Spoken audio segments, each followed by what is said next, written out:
আচ্ছা দূর থেকে করতে হয় ভিডিওগুলো, তো কাছ থেকে না। মানুষটা ধাক্কা মারি ফালাই দিব তো দূরে যাইতে গেলে। না না ওরা করবে না, একটা জায়গা নিয়ে যাচ্ছি আপনি, আস্তে আস্তে যাবো। ওয়াও,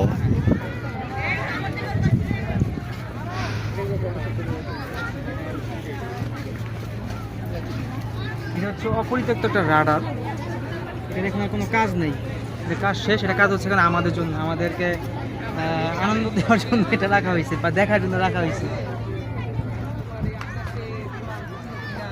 শত্রুপক্ষের বিমান আসলো কি না এগুলো। সো রাডারের কাজটাই হচ্ছে এরকম, আমাদের রাডারের মাধ্যমে যদি কোনো শত্রুপক্ষের বিমান ভিতরে যদি ঢুকে আমাদের দেশের ভিতরে, তাহলে এটা রাডার দ্বারা ধরা পড়ে। রাডারের কাজই হচ্ছে এটা বিমানের নিয়ন্ত্রণটা কন্ট্রোল করা।